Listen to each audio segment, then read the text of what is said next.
Okay. Okay. Welcome everybody. Hi. It's me, Malia Sanford.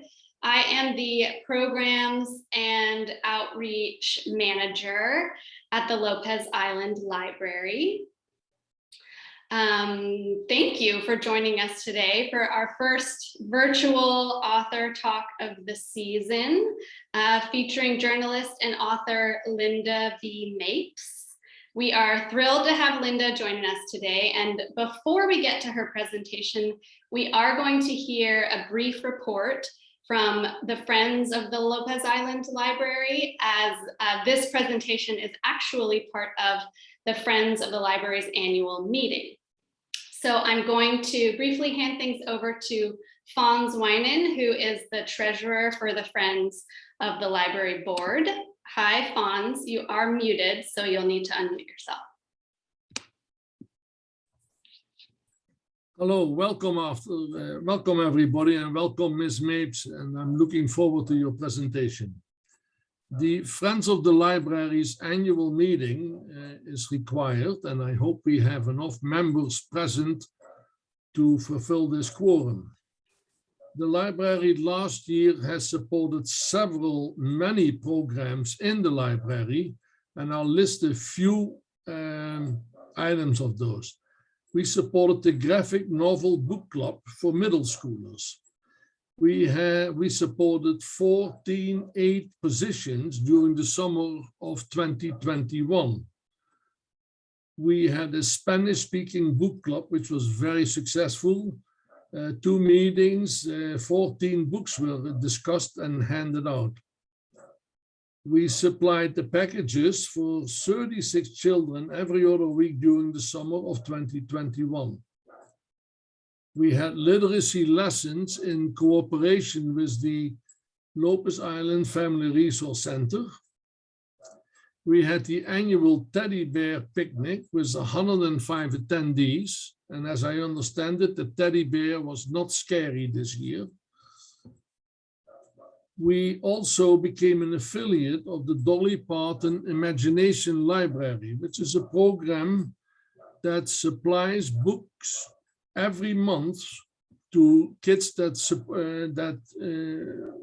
want to join. We have 36 kids, and they get a book in the mail sent to their home from the Dolly Parton program.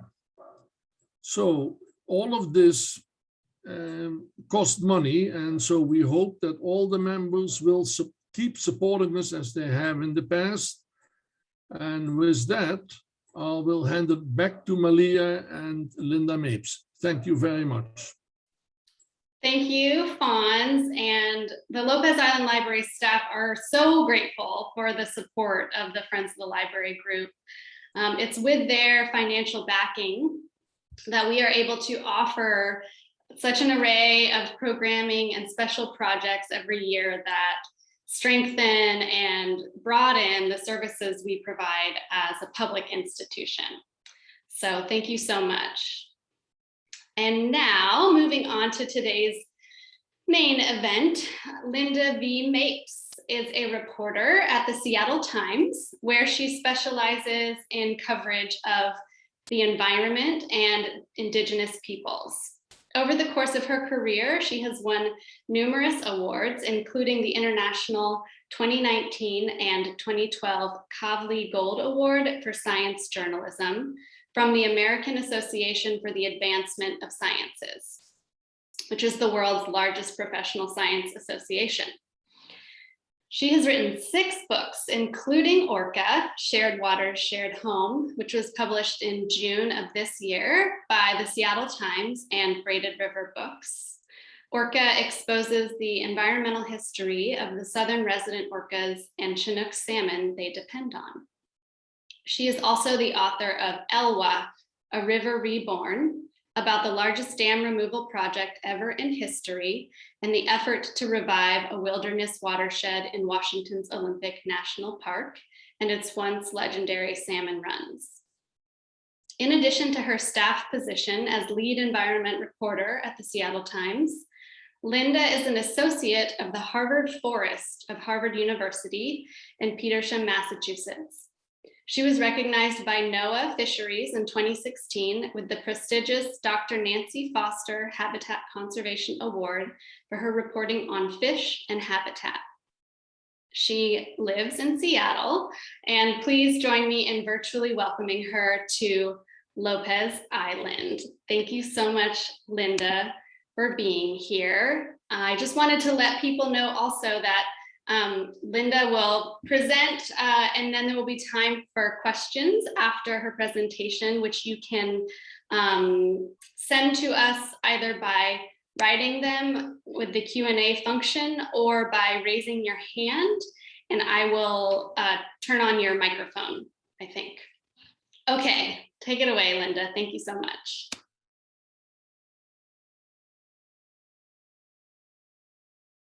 You are muted, Lynda. Can you hear me now?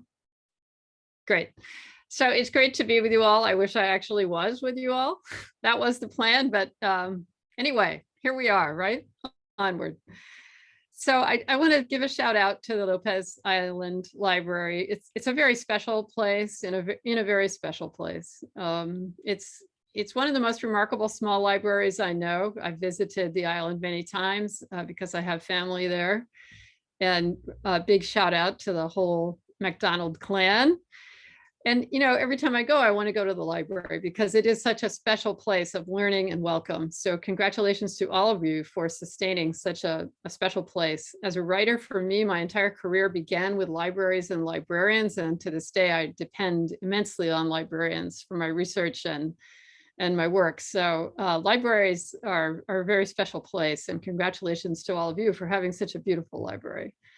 With that, I want to begin with not a land acknowledgement actually, but something else, a promise acknowledgement. I know people have begun to use land acknowledgements at the beginning of programs, and I just don't think that quite goes far enough. To me, it's not enough to say we acknowledge we're in the lands of the first people. And indeed, there on Lopez, you really are right in the lands of the first people, the Lummi Nation. I think it's also important to acknowledge not that we're here, but that we have promises to keep, promises that we made as co-sovereigns back in 1855 in the Treaty of Point Elliott, that we would ensure that the reserved rights of the first people of this place would be protected. And the witnesses to those promises were the mountains and the river and the sea. Governor Stevens, at the time of territory of Washington, not yet even a state, when one of the Lummi tribal members present in 1855 shouted during the treaty negotiations, "I'm worried, will anyone remember these promises made to us today?" Governor Stevens pointed to the mountain and he said, speaking of the mountain, "That's a very big mountain. Do you see the sea? Always its tides will go up and down. Do you see that river? Always it will flow towards the sea. That is how long these promises will endure." These are the witnesses to those promises today. So what were the promises? The promises were the salmon, which were reserved as a forever fishing right, and also access to the medicines, the roots, the berries, the plant people, that these places and these foods would always be available to the first people of this place. These were treaties of cession made in a time of emergency. And it was obviously something the ancestors of the first people did not want to do, but they did it for the preservation of all the generations yet to come. And they knew the thing that they would need would be these precious first foods and access to them. It could never have been imagined that the lands and the waters that they live in today would look as they do, or that the salmon would be so reduced. And so I think it is crucial for all of us to make not just a land acknowledgement, but an acknowledgement of the promises that we made as to these lands and waters, that they would be abundant, that they would be alive, that they would be thriving with the fruits and the berries and the roots and the medicines and the salmon, all of the things that the first people were counting on. And in fact, the Kwalchalmachtan, the people who live under the sea, count on today.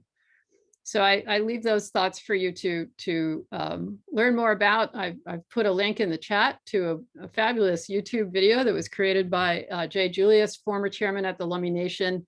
It's a YouTube video about the Treaty of Point Elliott and what the co-sovereigns decided that day in 1855, and what that means today for all of us living here in the Salish Sea.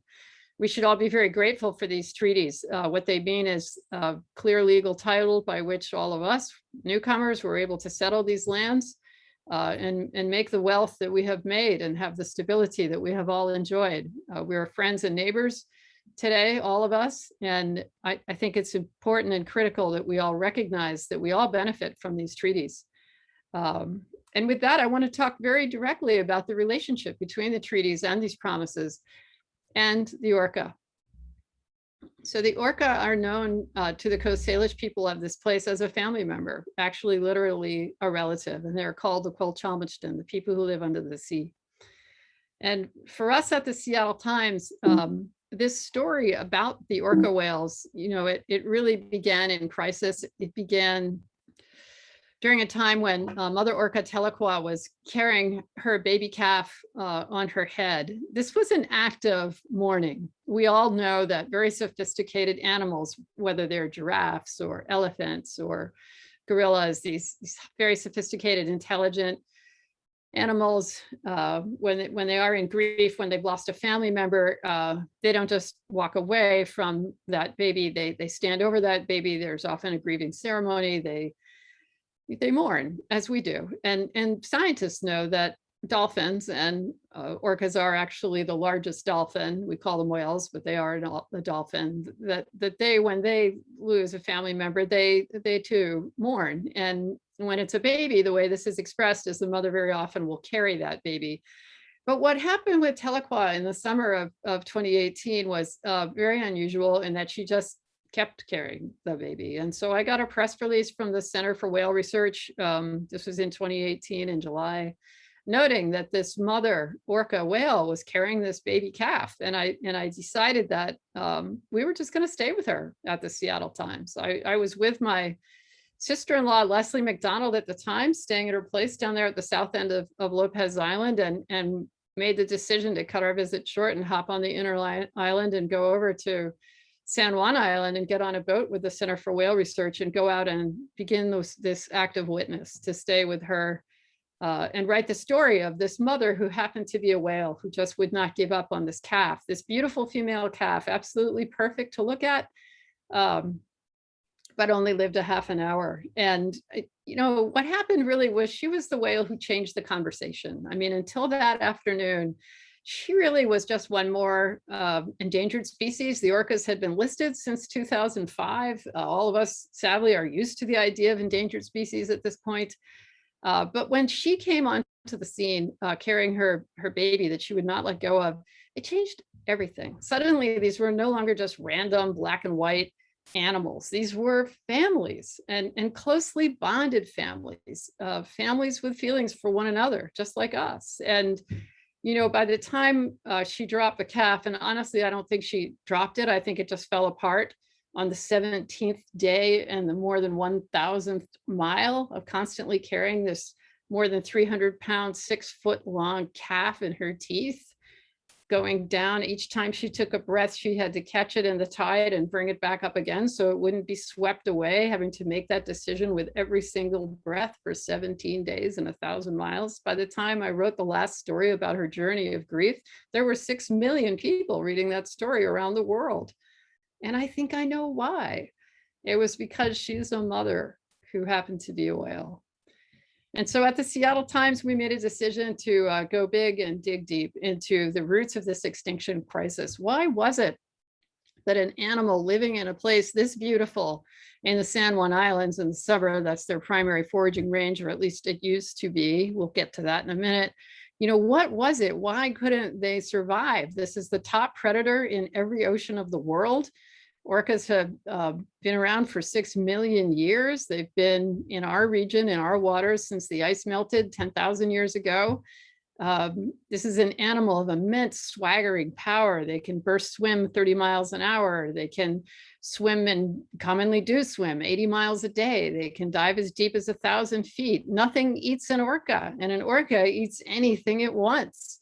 So what was it? Why were these animals failing to thrive? Why were they so close to extinction? we decided what we would do at the Seattle Times was go every single place that these orcas go in their journey. We would go from up north in BC and all the way down to California, where they also forage for fish, and question all along the way, what were the roots of this extinction crisis?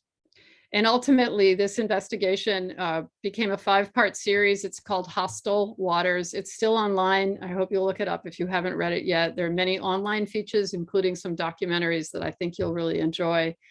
And it is what laid the groundwork for the book that was just published in June, which includes many, many beautiful photographs by my colleague, Steve Ringman, with whom I've worked for more than 20 years, and fantastic explanatory graphics by my colleague, Emily Eng, and much longer text. I regard this as the director's cut of the story. Everything that didn't fit in the paper that I was dying to say, it's all in the book. And so I hope you have it at your beautiful library there. It's also available anywhere books are sold. If you want a signed copy, get it from Elliott Bay Books in Seattle. I go in there and I sign them all the time. So what was it? We went up to Canada first to look at the northern residents. And the reason we did that was these northern residents are exactly the same animal. Like the southern residents, they eat only salmon. And, they will eat an occasional steelhead. They will eat an occasional cod even, but mostly for them, it's all about salmon. And mostly what they want is Chinook, which makes a certain amount of sense. It's the biggest salmon in the sea. It's the fattiest salmon. It's the most calories for the hunting effort. So they really need salmon, and mostly they need Chinook. Well, this is also true for the northern residents. Neither of these, the northern or the southern residents, will eat marine mammals, seals, sea lions, etc. That's the transients that eat those, or also called Bigg's killer whales. They look very similar to the southern residents. They are orcas. There's only one species. It's called orca, but there are many types. The transient is one type of orca whale. The southern residents and northern residents are another type, offshores, rarely seen, but they also are a type of orca that share the northeastern Pacific. But both the northern and southern residents only eat salmon, mostly Chinook. So why was it that these northern residents are doing so much better than the southern residents? When we went out up there, one of the big shocks was we saw the whales every time we went out on the water. Every single time. Whereas when we were studying in the San Juan Islands with scientists, it was always this big crisis. Would they be there? Would they be there long enough? Would we see them at all? Out there in the Broughton Archipelago of the northern reaches of BC, we saw orcas every day, and we saw baby orcas, we saw males, we saw females, like this absolutely gorgeous one right here. And what became very clear to us very quickly is what they have is not water that's buzzing with recreational boats like this one, and a lot of racket with industrial shipping and so forth. Instead, they have quieter water, clean water, cold water, like you see in this photograph at Orca Lab. And that's Paul Spong, who runs Orca Lab in a very remote island called Hansen Island. And we went to go visit him. And, you look at that water, what does that look like to you? It looks like a lot of Puget Sound used to look a long time ago. It looks like a lot of Lopez Island looks, at least in the wintertime. And right behind his lab was this enormous cedar tree. He calls it the mother cedar. I mean, so much of the lands and waters up there, like this is the Johnstone Strait, also at Orca Lab. It looked like Puget Sound used to. So what we discovered there was cleaner water, quieter water, that the northern residents had access to much more fish, greater variety of fish, and that the fish themselves were cleaner, less pollution in the water there. And these are the three main threats to the southern residents: noise and disturbance from boats, which makes it harder for them to hunt because they hunt by sound, echolocation. They have to hear the tiny little click coming back to them in echolocation from the swim bladder of a fish. And if there's a lot of noise because of industrial shipping lane or some other source, they can't necessarily hear what they need to hear in order to hunt. It effectively denies them hunting habitat. They're also very affected by pollution. If the fish are contaminated with PCBs and other persistent organic pollution, it's bound up in the fat of the fish. It becomes bound up in the fat of the whale. When the whale goes hungry, just like with us, they're not fasting adapted. They need to eat every day. And if they don't, they burn their fat. And that releases these chemicals into their blood, increasing the amount of toxins in their system and making them much more vulnerable to endocrinal disruption, reproductive disruption, illness. So pollution is a problem, noise is a problem, and the biggest problem of all is lack of fish. These animals need to eat a lot, like 300 salmon a day, each one of them, and they have trouble regularly getting enough to eat, because everywhere they hunt, from the Salish Sea all the way down to the Central California coast, Chinook are in trouble. Nearly every single one of the runs across that vast foraging range is struggling, which means the orcas are struggling because they can't get enough to eat. Not every orca is starving. They're not all starving to death. That's a big oversimplification. But what is definitely true is they're food limited. And they're facing what biologists call serial failures, where it's not just one river that's crashing, like the Fraser. It's also the Chinook runs to the salmon, to the Snake, to the Columbia, to the runs in Puget Sound. You know, this is something the whales really can't deal with. If they can't get adequate salmon either in California or in Washington or in Oregon or the Salish up in BC, what are they supposed to do? So in many ways, this is actually not complicated at all. If I took away your house and I took away your food, you wouldn't do very well either. So the next step in our research was to look more deeply into the problems in the realm of the southern residents. Now, these are the most urban orcas in the world. You can think of these as sort of your black leather jacket orcas. They're stuck with us in the urban areas, trying to live with millions of us from Victoria and Vancouver, BC, to Seattle, and all the way down to the urban areas of California. That's where these orcas hunt. That's where they're trying to make their living amid all of us. Right there, you see me with J-Pod. I'm in central Puget Sound, right between Vashon Island and Seattle. And I'm right across the water from a major Superfund site, a former smelter at Ruston Point. I'm right next to Commencement Bay, also a Superfund site. This is where these animals are foraging for their food.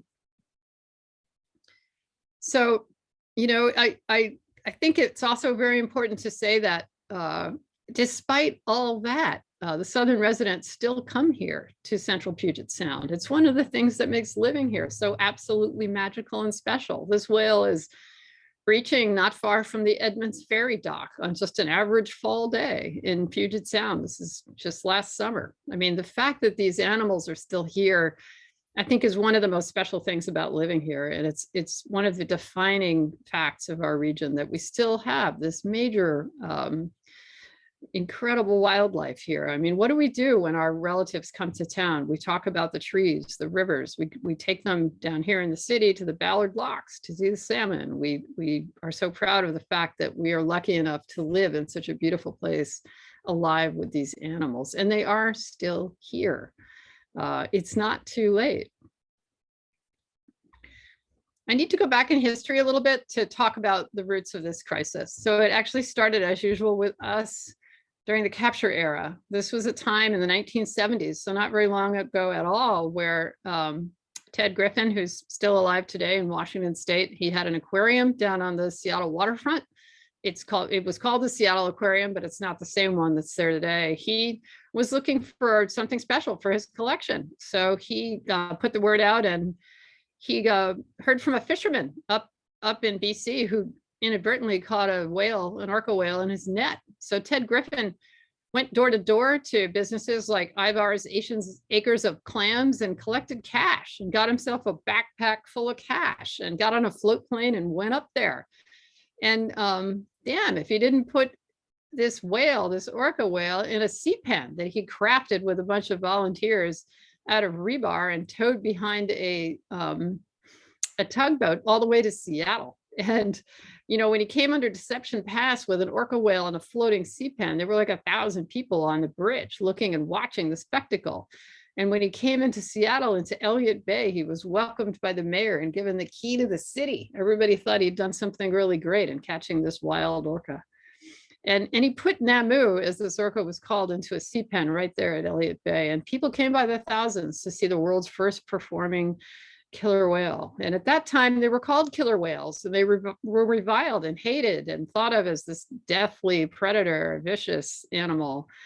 And what people discovered as they watched Namu and Ted Griffin play in this pen, with Ted Griffin scratching his back with a brush and riding him like a little horse and feeding him fish and, you know, bouncing a ball to him to put on his nose. With this, these were incredibly intelligent animals and gentle animals, and it completely changed everyone's understanding of the orcas.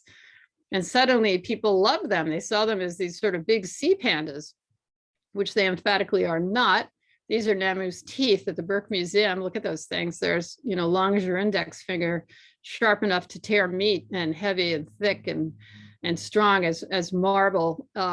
You know, these are the world's top predator, but nonetheless, people began to think of them in a completely different way. And by the time Ted Griffin made captivity seem like such a great idea. In fact, there were orders for orca whales all over the world filled from Puget Sound. We were the primary source of supply.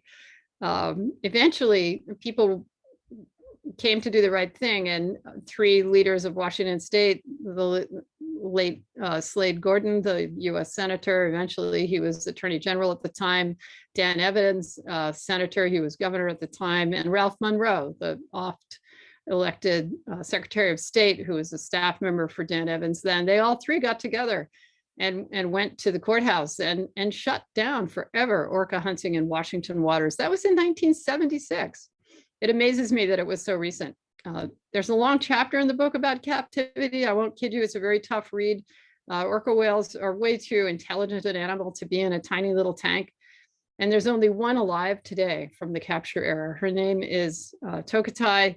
She's still living in captivity in Miami at this aquarium. She's been there for 51 years all by herself.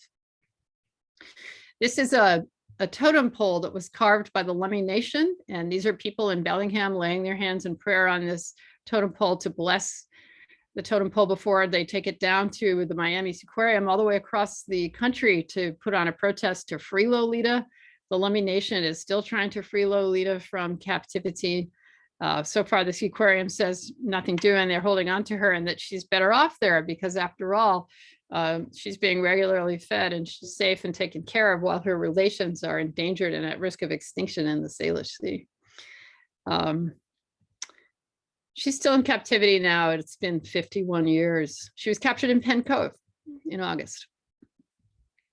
So the next thing we did was we took a look at the Central Puget Sound ecology, and you know, you've all been here. You know what it's like. Everything happened first and worst in Central Puget Sound, where everything was developed by people quickly and early, pushing aside the native ecology and native people. Just, you know, can't say it more clearly than that. This is the Green River where it winds through Tukwila, which is now a major warehousing area, the second greatest on the West Coast. You can see the river there completely straitjacketed in levees. That's not a river anymore, that's a ditch, and it gets very hot in the summer and there's no natural floodplain. There's very little food for the salmon. If you're a salmon, that's not any place you're going to thrive. And it gets only worse after that. It goes, you know, into the Duwamish, which is basically, it's regarded as an industrial shipping channel only. This is a little more of the green Duwamish where it winds through Tukwila. And as you can see, there's absolutely no shade. You can imagine how hot that gets in the summer. Salmon are cold water animals. 68 degrees is about as much as they can take. So, you know, you treat your rivers like this, and no one should be surprised that Puget Sound Chinook are listed as a threatened species. And for all the money we've spent on trying to revive them, they're in a flat line. You know, they're not getting better. And a place like the Skagit River, that it's the primary salmon producer of our region, and much of the delta and the estuary has been completely chopped up and vivisectioned into all sorts of, you know, diked areas for farming. It's no longer a natural estuary that provides rearing for salmon. All of our rivers have been greatly altered. And, you know, this habitat catastrophe is why the salmon are not doing well. And as long as the salmon don't do well, you know, the orcas aren't going to do well. It doesn't have to be that way. There are all kinds of choices we can make and are making to undo some of our mistakes where we can. This is the Upper Green River, where King County Flood District spent the money to take out existing dikes and seawalls and levees and let the river dissipate its flood energy naturally into its existing floodplain. And you can see the forest has come back, the river's got meanders to it again, and this is now quality habitat. There's a lot more that can be done. The Green River, which flows into the Duwamish, throughout Seattle's only river, the Howard Hansen Dam sits midway up the Green and it has no fish passage. So all of the best habitat in the Green River, half of it, 50 miles or more, the Chinook, the coho, the steelhead cannot get there. And, you know, that needs to change. There should be fish passage at the Howard Hansen Dam. It's not only about salmon, it's about the things that feed salmon. This is a little tiny herring that's sitting in my hand. I'm out at sea in this photo. I'm on the Shimada, which is NOAA's premier research vessel. We went out for a week at sea with scientists who are looking at out-migrating Chinook in the Columbia River plume along the coast of Washington. They wanted to try to understand, why aren't the salmon doing well in their first year of life out there in the sea, where they have to get fat fast and grow big before returning 4 years later to Washington rivers. And they were looking at everything. What was the forage fish? What was the food web looking like? How was the phytoplankton? What was the situation with regard to temperature and salinity and all the rest? And the forage fish is an often forgotten piece of the picture when it comes to salmon. You know, forage fish need natural beaches. And if you have natural beaches that can replenish the sand that forage fish spawn on, and also keep a natural intertidal zone where you have eelgrass where herring lay their eggs, you know, if you have natural beaches, you're going to have a better population of forage fish. And if you have forage fish, you're going to feed salmon. And if you feed salmon, you're going to feed orcas. So little fish make big fish, make black fish. It's an old Coast Salish saying for a reason. So this beautiful gleaming herring in my hand, that's the beginning.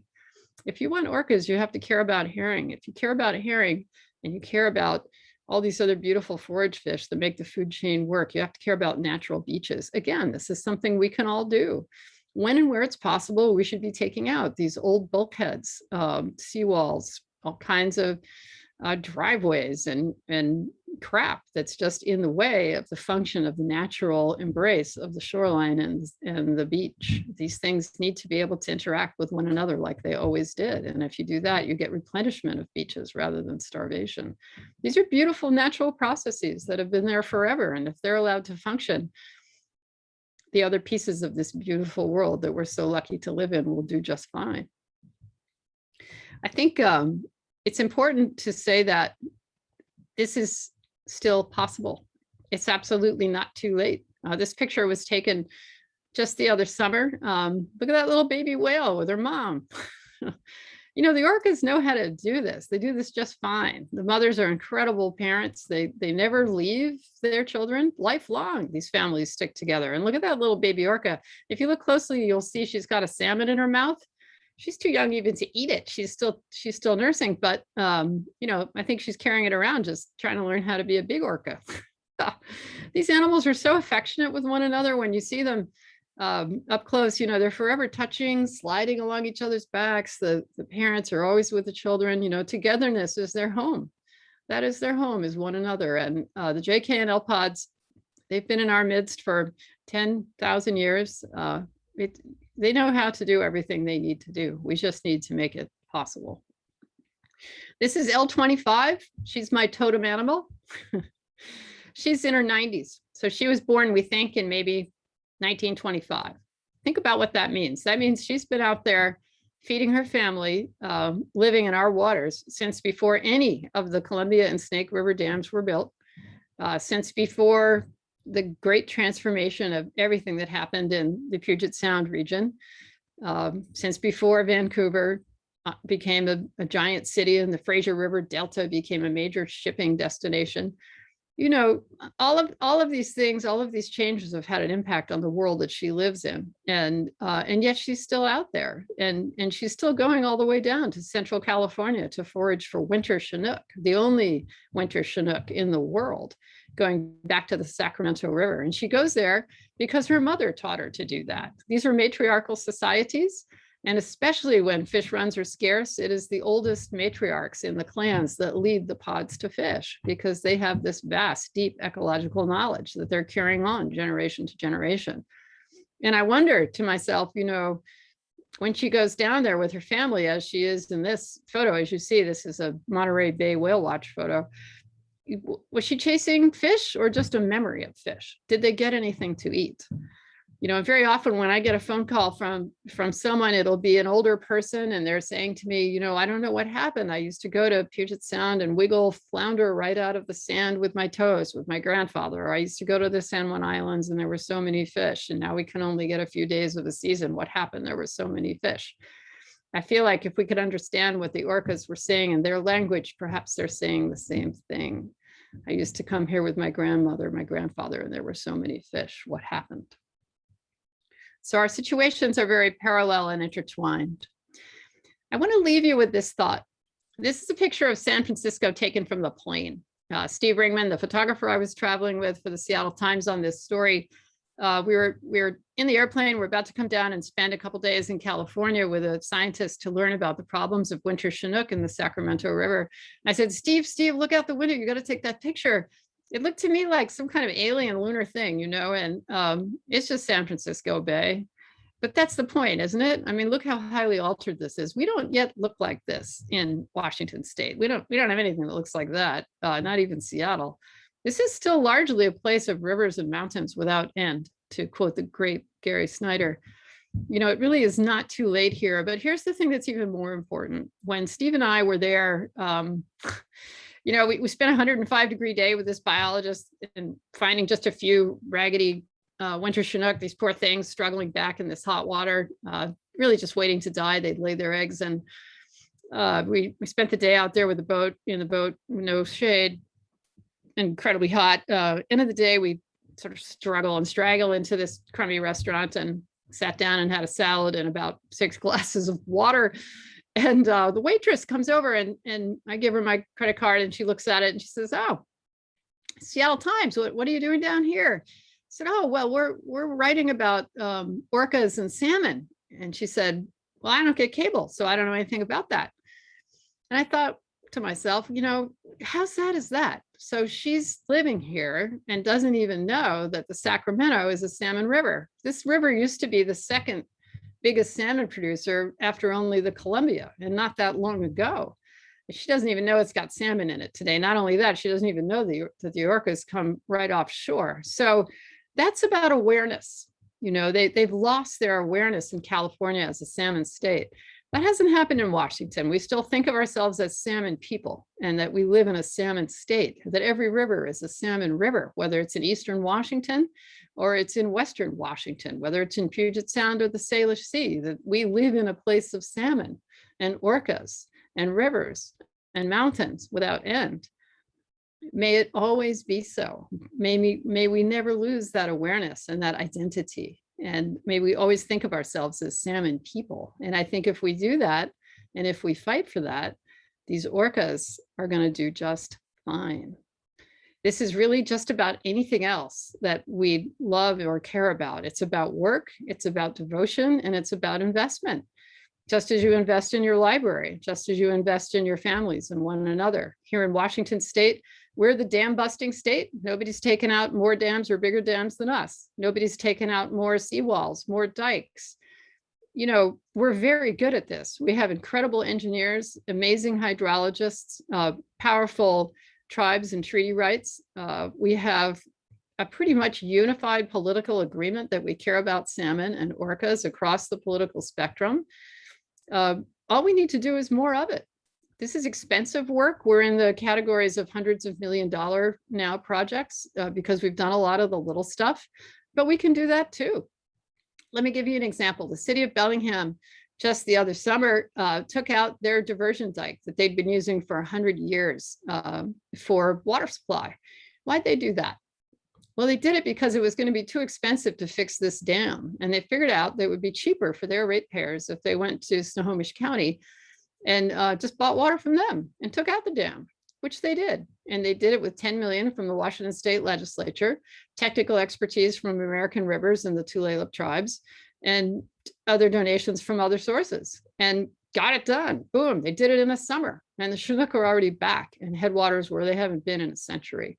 These are the kinds of practical community problem solving infrastructure changes that we can make in Washington state all over the landscape. There's so much hydro trash out there, dams that nobody uses anymore that don't even make a kilowatt, but they're still sitting out there because nobody's paid to take them out.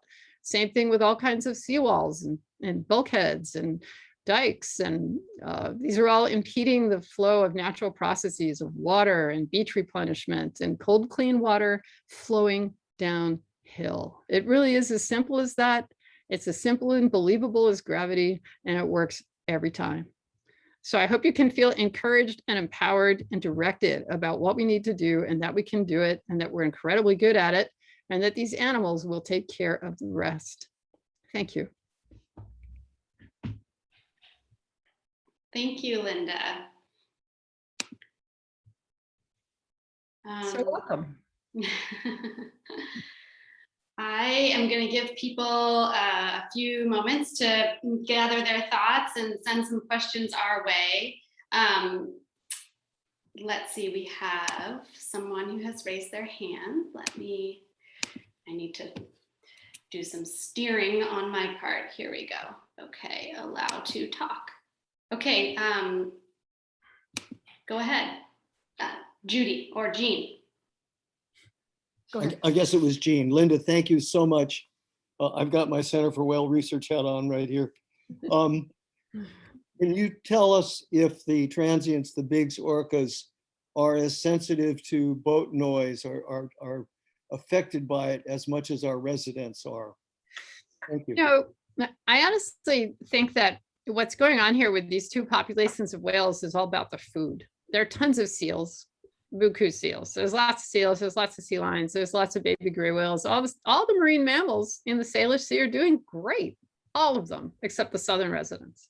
Every single one of them. There are more humpbacks than there were a generation ago. More gray whales, more seals, more everything. Why? Because we stopped killing them. That works every time too, under the Marine Mammal Protection Act of the 1970s. So you have to look at the southern residents and accept the fact that what's really going on here is they don't have enough to eat. Every other whale is doing fine, including all the orcas, despite the noise, despite the shipping channels, despite the pollution, despite all of the us, you know. And the southern residents, yes, noise is a problem. And why is noise a problem? Because Chinook are a problem. The food supplies become so scarce for them, they need every possible chance to get every possible fish. They can't be thrown off the hunt by noise and disturbance. And scientists have shown that that is the case, especially females. Especially females. They will stop hunting if they're in the presence of boats that are close by or making noise. So it's one of those things where you do what you can do right here, right now for a very endangered population. We're down to only 74 animals. So it's going to take time to rebuild fish runs and do these habitat fixes that I've talked about. So what can you do in the meantime? You can do the kinds of things that we've actually started to do in Washington, which is have the ability to have an emergency rule that we've already utilized twice this summer to require greater distance, a half nautical mile away from the southern resident orcas that are doing poorly, or for that matter, pregnant. And so, you know, we initiated that. It's brand new. We enacted that law in Washington state. It's in place for the first time this summer. There's also greater distance required for commercial whale watch tours. But honestly, the southern residents are hardly even here, right? I mean, they've been here for like just a few days this summer. So they're kind of solving this for themselves. I think they're just going wherever they can go to find food, and they're very good at that. And I think what they're doing is foraging out on the outer coast. You know, they're nailing all those Chinook that are milling around out there on the outer coast before they make their run into their home rivers. There've been a lot of sightings of the southern residents out at Swiftshore Bank and further out at the west end of the Strait of Juan de Fuca.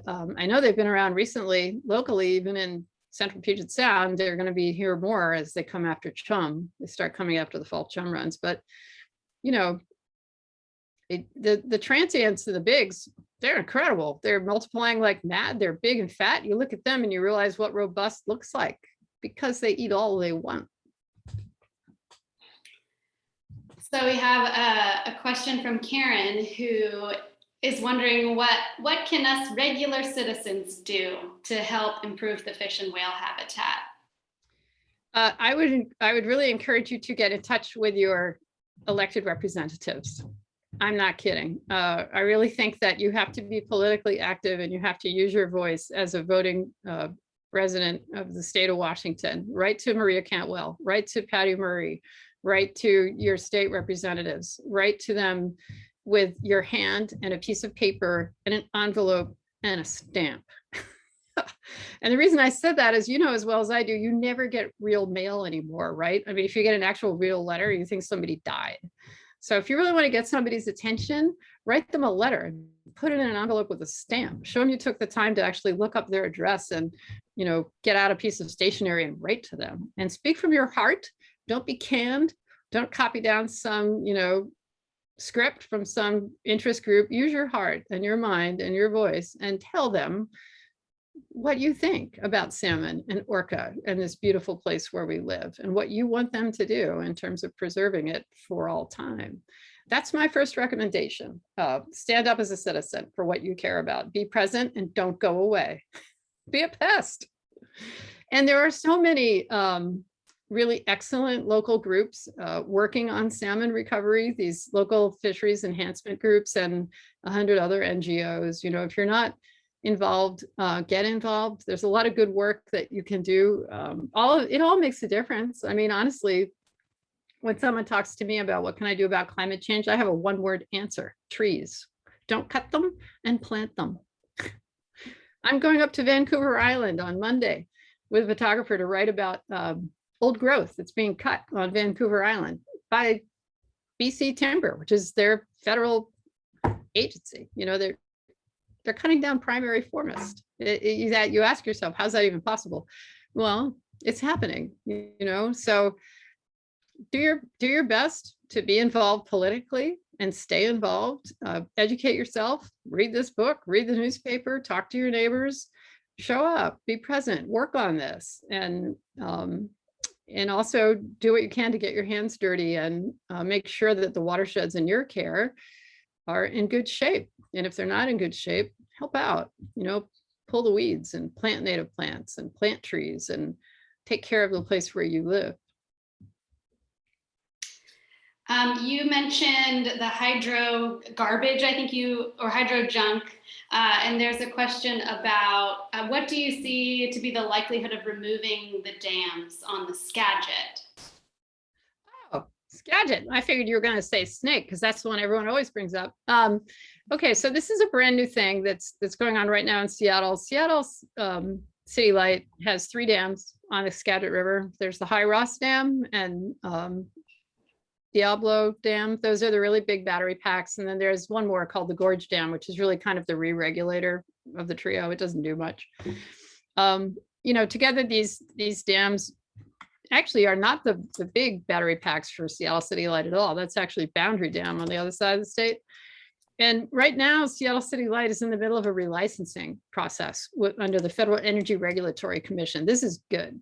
I love the FERC relicensing process because it forces dam owners to come to the table and reckon with the environmental impacts of their projects. And not only the environmental impacts, but the cultural impacts of their projects and every other impact you could think of.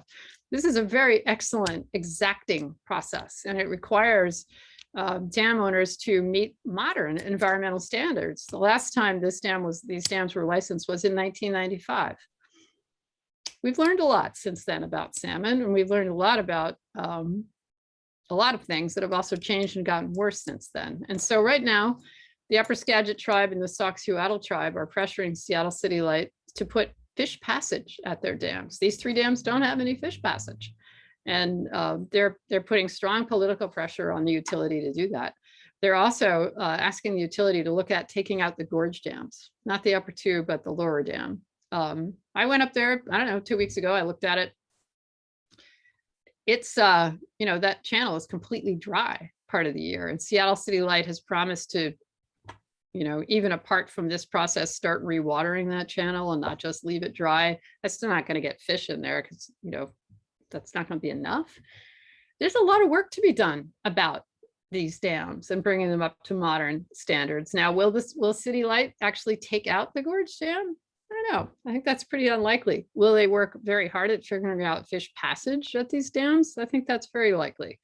So we'll see. It's just started. It's a 7-year process. So we'll see what comes out of that. But, there's a lot of scrutiny by myself and by many others. Seattle City Light is right here in Seattle. So there are very high expectations for them for being a green utility. And we'll see what happens next.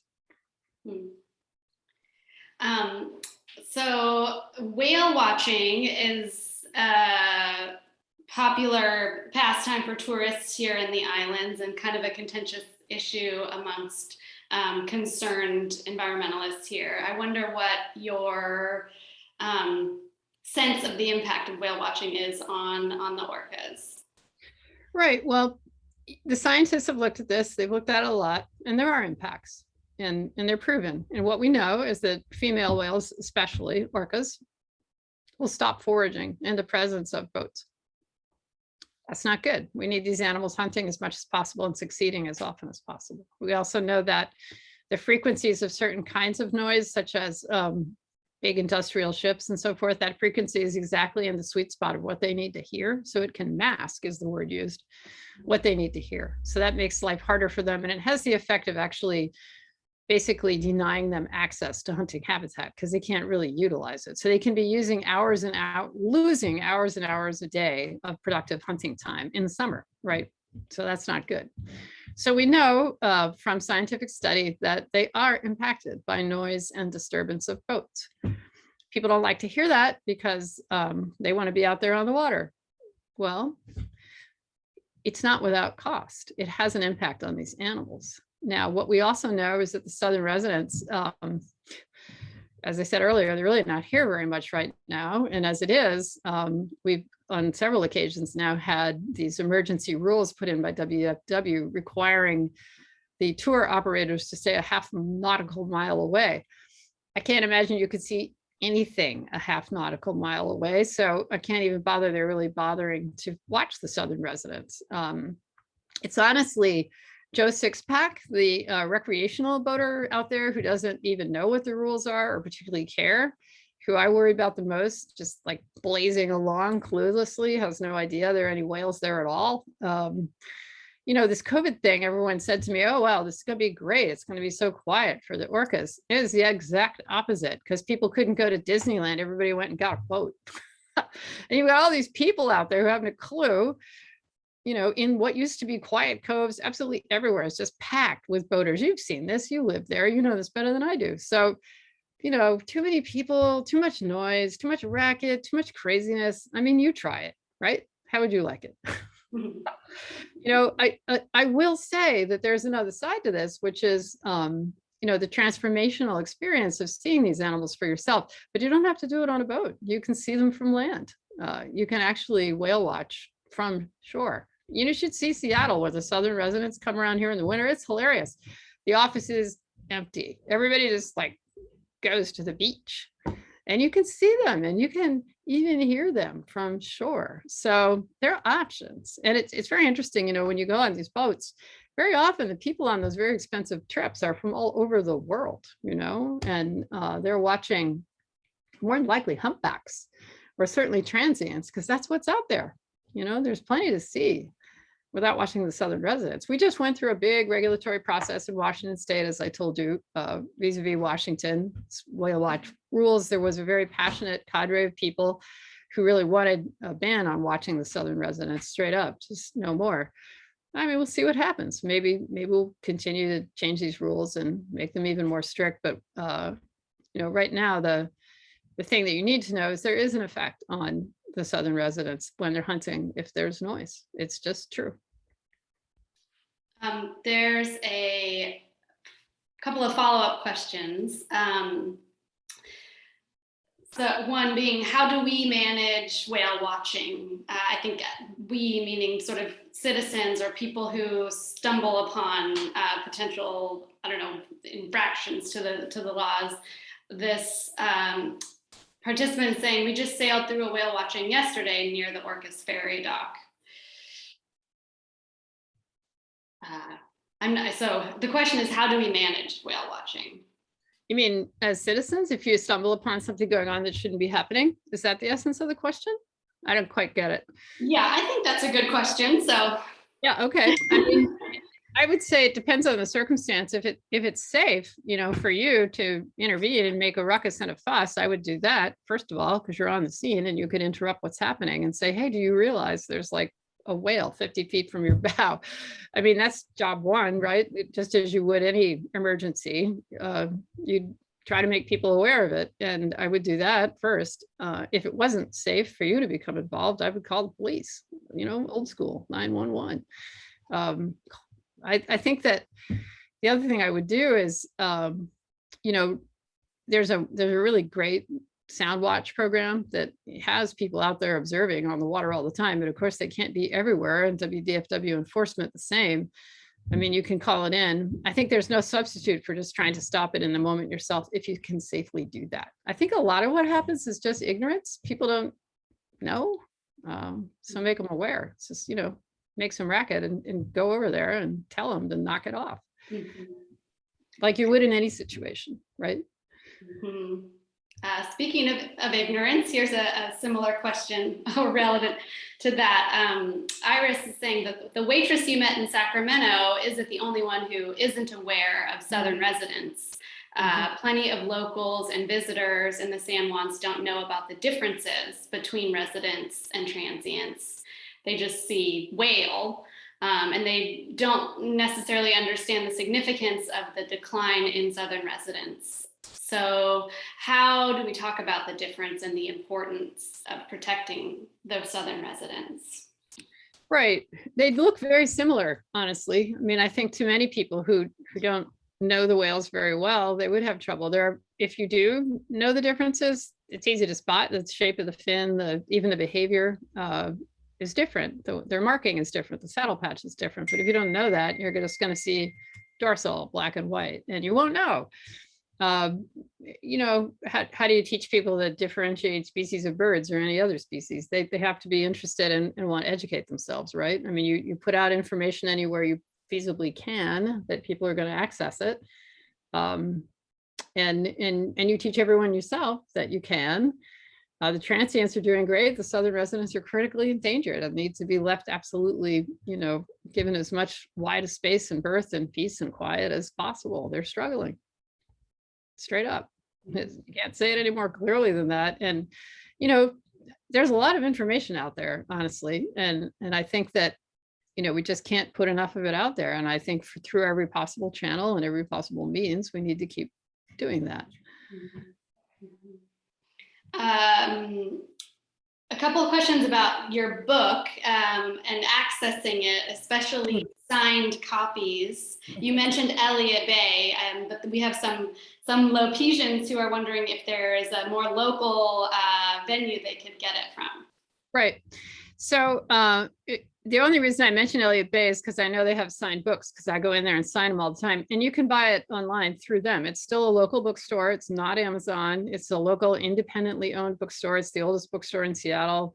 It's a huge supporter of local authors. So it's a totally legit, wonderful bookstore to support. And if you go online, Elliott Bay Books, and you look at their order form, if you go all the way down to the bottom, there's a comment box, and that's where you say requesting a signed books, and you'll get one. My friend Karen will put it in an envelope to you. It was signed by me, guaranteed. And I'm sorry, I wish I could be with you. I'd sign your book right now. But honestly, right now in this weird COVID time, that's the way to do it.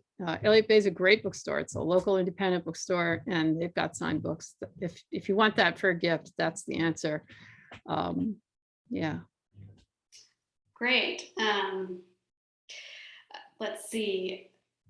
Well, okay, so someone followed up the question about the Skagit River. Since you mentioned the Snake River, what's the likelihood of removing those dams? This is a fast changing situation. So it's very interesting. I've been writing about the lower Snake River dams for, I don't know, 20 years. And I keep thinking, oh God, why do I even write about this anymore? It'll never change. But honestly, it's different today. And it's different for several reasons. It's different because Congressman Mike Simpson, a Republican from Idaho, of all people, broke open a whole new conversation last winter. He came out with a proposal to basically stop arguing about whether the dams are important and say that they are, and talk to people who rely on them or about what they would need to be made whole if they were taken out, whether it's shipping weed or buying surplus replacement power for the grid, or irrigation changes to the pumps and pipes so that people could still farm. What would it take? What would it take? So you could just take them out, make people whole, money. And he came up with this multi-billion-dollar proposal that he wanted to put in the infrastructure bill that is starting and stopping all the time in Congress. We've been hearing about it for months. But what he didn't get was any buy-in from Washington senators, not a peep. And, you're not going to take out 4 dams in Washington state without the buy-in of Washington's senior senator, Patty Murray, or Maria Cantwell. It's just not going to happen, or Governor Jay Inslee. So, this all went on for months and months, this lack of action in Congress. And ultimately, Patty Murray, very recently, just about a month ago, made a promise to the people of the state of Washington that while she was not going to go all in for the Simpson proposal, she was appreciative of his efforts, and she was going to take a hard look at salmon recovery in the Columbia Basin and keep all options on the table, including dam removal. And she knows that the midterms are coming, and that something has to happen if it's going to happen very soon. So she made that promise, and she made it in the newspaper, and she made it publicly to everyone that she and her staff were going to look at this and seriously look at it. And I believe her. So Jay Inslee joined her in that promise. We'll see what happens next. I think everyone knows that because of climate, because of changes in energy markets that give us more choices than ever, and because the fish are in such dire shape. I mean, let's face it, the Snake River used to be the producer of 40% of the Chinook in the Columbia snake system.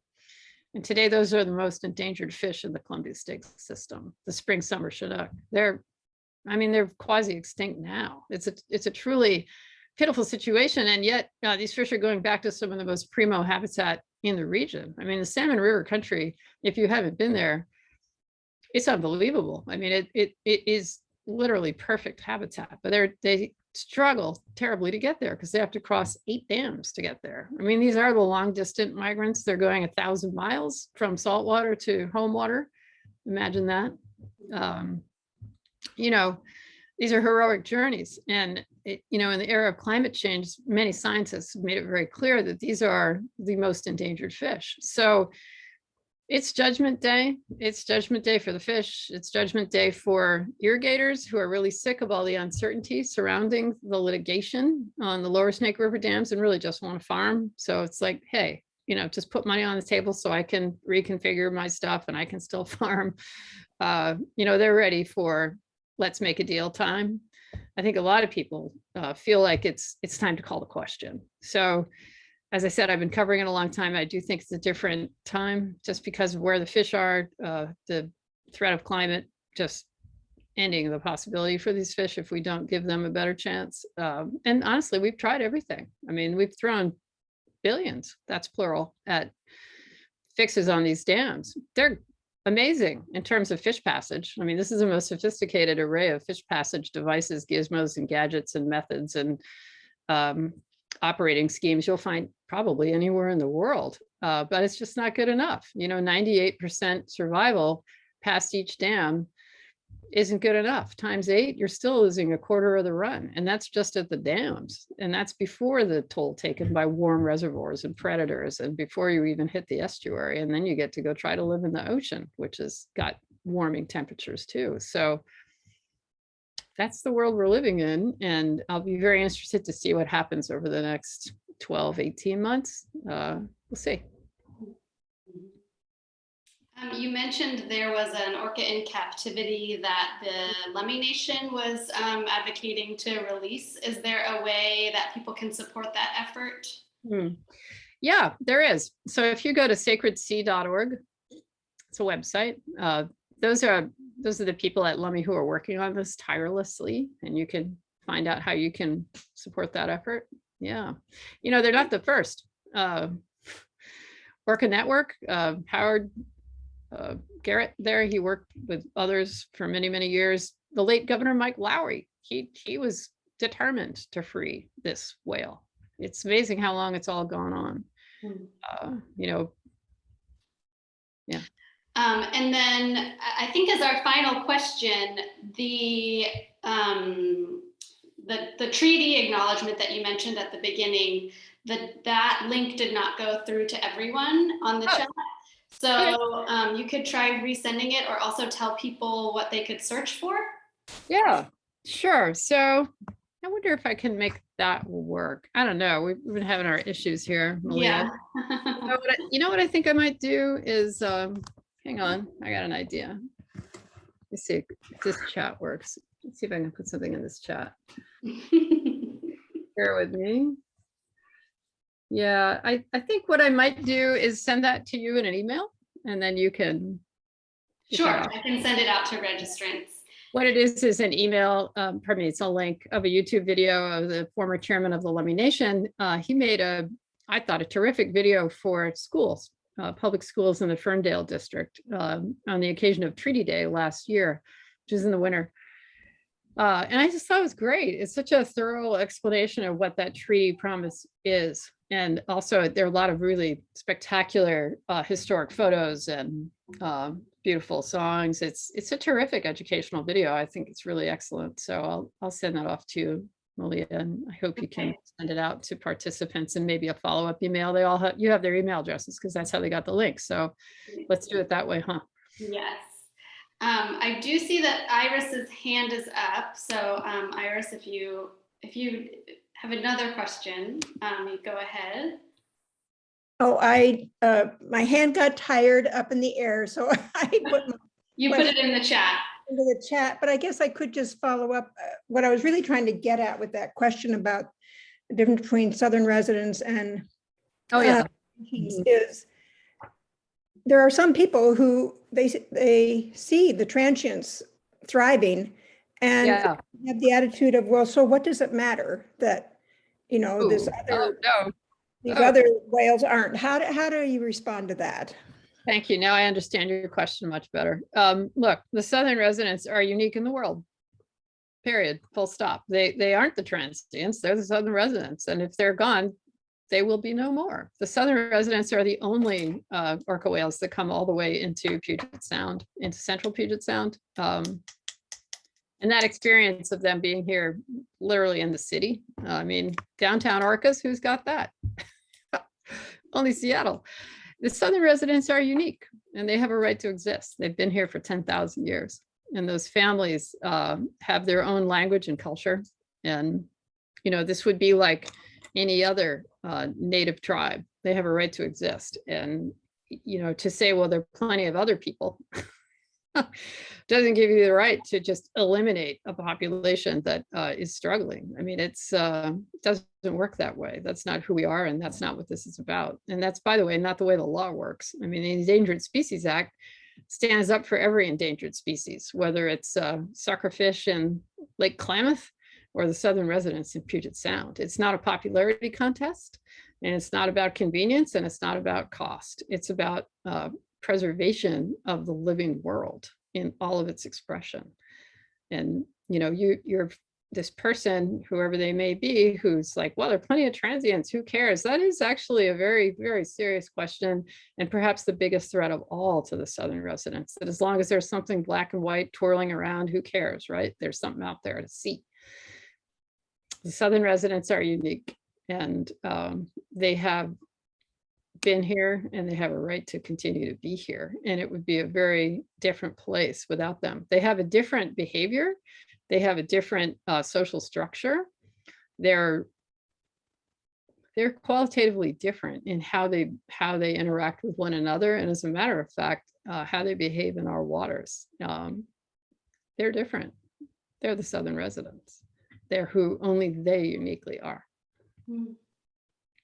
Well, Iris, thanks you for that beautiful explanation. And I think that is a good place to end things today. Thank you so much for your time. And let us know when you are here, because we'd love to see you in person.